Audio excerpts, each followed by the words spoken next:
अस्सलाम वालेकुम रहमतुल्लाहि व बरकातहू। आप देख रहे हैं मेरा फेसबुक और यूट्यूब चैनल और मैं हूं गुलाम नबी मद्दी। आज 29 नवंबर 2022 है और आज दिन है मंगल का। नाज़रीन किराम, इमरान खान ने फैसला कर लिया है कि अब जालिमों के खिलाफ इकदामी जंग लड़ी जाएगी। अब दिफा के बजाय अब इकदाम किया जाएगा और जालिमों के साथ खुलकर मुकाबला किया जाएगा। चुनांचे नाज़रीन किराम, इमरान खान इस वक्त पाकिस्तान की सियासत में कोहराम मचा चुके हैं, खलबली मचा चुके हैं। शहबाज शरीफ की हुकूमत परेशान है। ना सिर्फ शहबाज शरीफ परेशान है बल्कि आसिफ जरदारी, मौलाना फजल रहमान भी तिलमिला उठे हैं और वो जोड़ तोड़ कर रहे हैं, लोटे खरीदने की कोशिश कर रहे हैं, इमरान खान का मुकाबला करने की कोशिश कर रहे हैं। शहबाज शरीफ ने आसिफ जरदारी से मदद मांगी है कि मेरी हुकूमत इमरान खान गिराने वाले हैं, लिहाजा मुझे बचाया जाए। चुनांचे आसिफ जरदारी चौधरी शुजात हुसैन को कायल कर रहे हैं कि 10 जो तुम्हारे वोट हैं वो हमें दे दो, मुंह मांगी कीमत आपको मिलेगी। जी हां, मुंह मांगी कीमत देने का भी ऐलान किया गया है।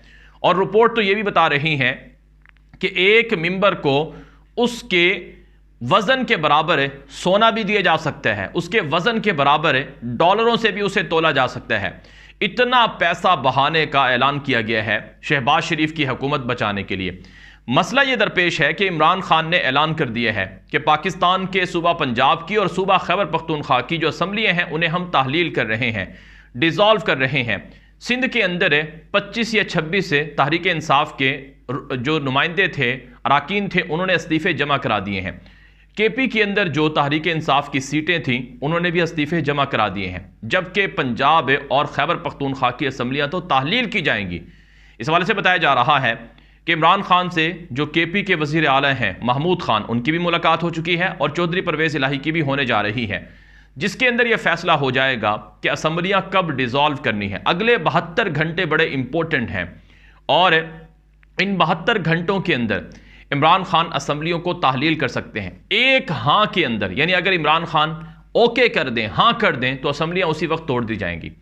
अब असम्बलियों को तोड़ने के बाद क्या होगा, क्योंकि नाज़रीन किराम, अगर असम्बलियाँ टूटती हैं तो 567 नशिस्तों पर इंतखाबात कराने होंगे और एक रिपोर्ट के मुताबिक 20 अरब रुपए से भी ज़ायद की रकम खर्च होगी। और अगर ज़िमनी इलेक्शन करवाए जाते हैं, यानी अगर 6 या 7 महीने के लिए इलेक्शन करवाए जाते हैं या बूरी इलेक्शन करवाए जाते हैं, तो फिर 7 महीने के बाद दोबारा इलेक्शन करवाए जाते हैं, तो इससे अरबों रुपए की बर्बादी होगी। पहले ही IMF पाकिस्तान को तमाचे मार चुका है कि तुम्हारे पास है कुछ नहीं, हम तुम्हें कर्जा नहीं देंगे। पाकिस्तान पहले ही डिफॉल्ट हो चुका है। तो इसलिए नाज़रीन किराम, शहबाज शरीफ की हुकूमत बड़ी परेशान है। अब कुछ लोगों की जानिब से यह राय दी जा रही है कि इमरान खान को पंजाब और केपी की असम्बलियाँ तहलील नहीं करनी चाहिए, क्योंकि अगर इमरान खान ने पंजाब और केपी की असम्बलियाँ तहलील की तो शहबाज शरीफ की हुकूमत जुल्म और तशद्दुद की इंतहा कर देगी। और यही 2 सूबे हैं जहां पर इमरान खान को छतरी मिली हुई है और महफूज ठिकाने हैं। तो इमरान खान को असम्बलियाँ तहलील नहीं करनी चाहिए। लेकिन नाज़रीन किराम, अगर इमरान खान असम्बलियाँ तहलील नहीं करते तो जो कुछ बच गया है पाकिस्तान के अंदर वो भी तबाह हो जाएगा। और फिर इमरान खान 2 सूबों में हुकूमत रखने के बावजूद अपने आप पर होने वाले हमले की FIR दर्ज नहीं करवा सके, तो ऐसी असम्बलियाँ रखने का क्या फ़ायदा है। और फिर साजिशें जारी हैं, पसे पर्दा इख्तियारात किसी और के हैं और ताकतवर लोग कोई और हैं। तो इसलिए इमरान खान ने फैसला किए है, उन्होंने कफन बांध लिए है, वसीयत कर दी है कि मैंने मौत पर काबू पा लिए है, मुझे डर नहीं है, मैं अब मैदान में निकल कर लड़ाई करूँगा।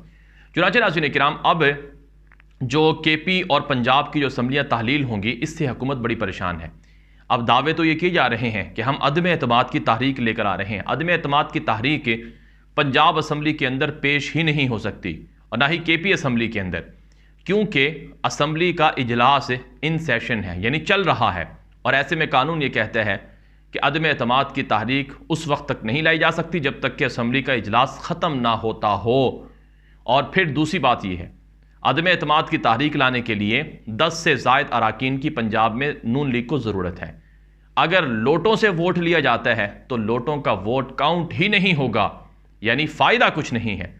तो इसलिए एक ही ऑप्शन है पंजाब में कि काफ लीग के 10 अरकान में से 8 یا 9 اراکین کی حمایت حاصل کر لی جائے، اور یہ ناممکن ہے کیونکہ جو کاف لیگ کے اراکین ہیں وہ پرویز الہی کے ساتھ کھڑے ہوئے ہیں اور پرویز الہی وعدہ کر چکے ہیں کہ وہ عمران خان کے ساتھ ہیں۔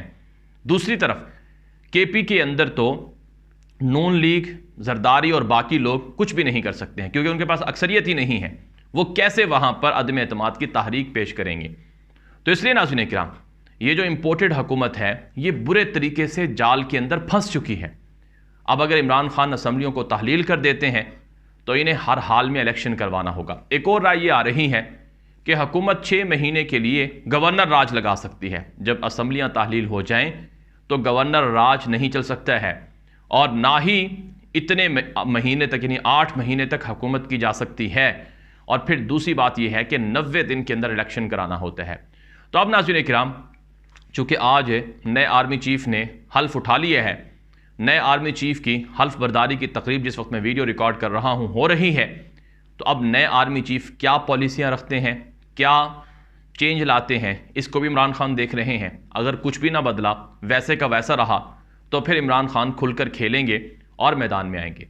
دوسری طرف ناظرین کرام، جو ایک اور خبر سامنے آ رہی ہے وہ یہ ہے کہ پاکستان کے خلاف ٹی ٹی پی کی جانب سے ملک بھر میں حملے کرنے کی دھمکی دے دی گئی ہے، اور یہ کہہ دیا گیا ہے کہ اب پاکستان کے ساتھ جو سیز فائر ایگریمنٹ تھا، جو معاہدہ تھا جنگ بندی کا، وہ ختم ہوتا ہے، اور اب ہم پاکستان میں ہر جگہ پر حملے کریں گے۔ باقاعدہ ٹی ٹی پی کی جانب سے ایک لیٹر جاری کیا گیا ہے، اس کے اندر یہ بات کہی گئی ہے کہ پاکستان کی فوج یعنی پاکستان کی اسٹیٹ چونکہ ہمارے خلاف آپریشن کر رہی ہے، لہٰذا ہم بدلہ لینے کے لیے پورے پاکستان کے اندر اب حملے کریں گے۔ ناظرین کرام، ٹی ٹی پی کا پورے پاکستان پر حملوں کا اعلان یہ پاکستان کے لیے ایک افسوسناک بات ہے، کیونکہ اگر پاکستان میں یہ حملے شروع ہو جاتے ہیں، پشاور میں، اسلام آباد میں، لاہور میں، خدا نہ کرے کراچی میں، باقی جگہوں میں، تو اس سے دہشت گردی کی ایک نئی لہر کھڑی ہوگی اور اس میں عام لوگ متاثر ہوں گے۔ اگرچہ پاکستان کی فورسز آپریشن کر رہی ہیں، لیکن بہرحال ٹی ٹی پی کی حملوں کی دھمکیاں یہ پاکستان کے لیے بڑی نقصان دہ ہیں۔ دوسری طرف امریکہ نے جو رجیم چینج آپریشن کیا تھا، اس کے جو اثرات ہیں وہ اب تک جاری ہیں۔ امریکہ چاہتا تھا کہ پاکستان خانہ جنگی کے اندر مبتلا ہو، امریکہ چاہتا تھا کہ پاکستان کے اندر مایوسی ہو، ڈپریشن ہو۔ امریکہ کو پتا تھا کہ پاکستان ٹی ٹی پی کے ساتھ جو سیز فائر ایگریمنٹ کر رہا ہے یہ نہ ہو، اور ٹی ٹی پی پاکستان کے اوپر اٹیک کرے، اور اسی طرح سے افغانستان اور پاکستان کے بیچ تعلقات میں دراڑیں آئیں۔ اور یہی نہیں بلکہ خارجہ محاذ پر بھی امریکہ کی کوشش تھی کہ پاکستان روس اور چین کے بلاک سے دور ہو جائے۔ امریکی دلالوں نے، امریکی ایجنٹوں نے جو کچھ پاکستان کے خلاف کیا ہے وہ آپ کے سامنے ہے۔ 8 مہینوں کے اندر پاکستان کی اکانومی تباہ ہو گئی، 8 مہینوں کے اندر پاکستان کی خارجہ پالیسی تباہ ہو گئی، 8 مہینوں کے اندر پاکستان میں بدامنی جرائم میں 150% اضافہ ہو گیا ہے۔ کراچی کے اندر پچھلے 8 مہینوں میں 200 سے زائد لوگ ڈکیٹی اور مختلف طرح کی وارداتوں کے اندر اپنی جان سے ہاتھ دھو بیٹھے ہیں، اور کے پی صوبے کے اندر بھی 200 سے زائد لوگ دہشت گردی کی بھینٹ چڑھ چکے ہیں۔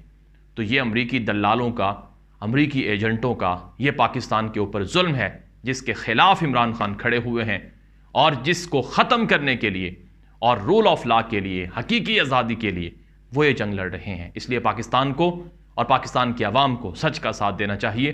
یہ ویڈیو عام کر دیں۔ مزید اس طرح کی معلومات اور خبروں کے لیے آپ ہمارا یوٹیوب چینل غلام نبی مدنی فالو کر لیں، اور فیس بک پیج ہے غلام نبی مدنی آفیشیل، اسے بھی فالو کریں، لائک کریں۔ اب تک کے لیے اتنا ہی اجازت دیجیے۔ السلام علیکم ورحمۃ اللہ وبرکاتہ۔